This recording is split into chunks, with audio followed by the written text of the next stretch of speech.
Did you know that Shoichi's passive gives him passive critical strike chance?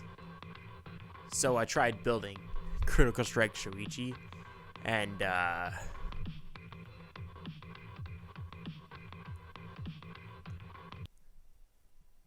it's not good.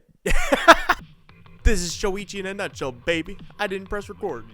Just kidding, it was a bait. I did press record the whole time. This is Shoichi in a nutshell, baby. No time to fuck around. Let's get right into it. There's the build. There's the path. I stole it from Skaza F. No, really though, Skaza F's build is really good. Use it. Use it. It worked really well. I'm putting his channel link up there in the. Is it up there in the eye thing?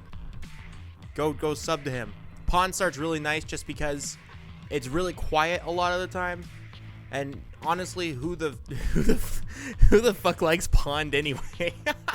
This area sucks. I really hope they do something with it, because God, everything's just, it's such a huge area and everything's so spread out except for that one area with the bears.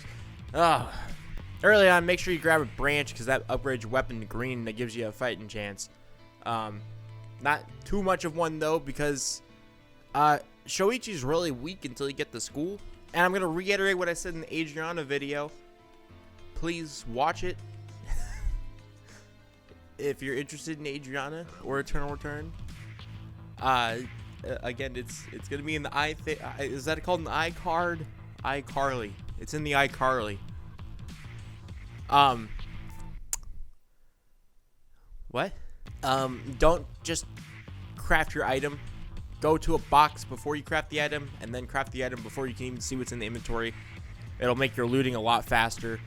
Now, when you're going into temple, you're gonna want to get these 3 jars right here. This is my favorite spot because they're all in a row. If you see a Jackie like that, you better run because she'll beat your ass. Don't mess with early game Jackie, especially as early game Shoichi, because you will lose 100% of the time. And then while you're looting school, I like to kill these chickens over here. They always spawn over by this car in a giant cluster.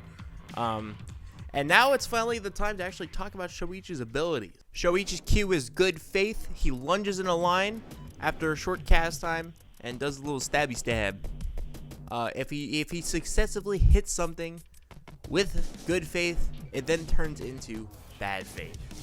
Bad Faith is the same thing as Good Faith, except it's in a cone, has a little bit longer range, and it'll leave a dagger on the floor, which leads us right into his next ability. His W bottom line lets you dash to a targeted enemy or dagger on the floor. If he picks up a dagger, it resets, which again will lead me into talking about his ultimate, Ruthless, which he spins his briefcase, and that does damage, and he leaves 4 daggers in a square around him. So the optimal way to do this is you do X, unless they run. You just dash to whatever dagger's closest to them, and then you dash to them, and then you try to get the Bad Faith on them, and then you land the E. Shoichi's E is called Risky Business. He throws a small skill shot, and if it hits the target, it slows the target, and then leaves a dagger a little bit past where they got slowed. Also, I thought it was funny. There's a mistype on the ability on the wiki. See if it's still there after this comes out. And this all culminates in what we're actually going to use his passive for, Phony Business. When you reach 5 stacks with Phony Business, you get additional attack power. You know, that's pretty good. Also, if an enemy is within 5 meters of you picking up a dagger, Shoichi will automatically throw a dagger at them, dealing additional damage for free. See, this is me versus another Shoichi. I win. I always win. Never once have I lost. I always win. Me, I'm the winner.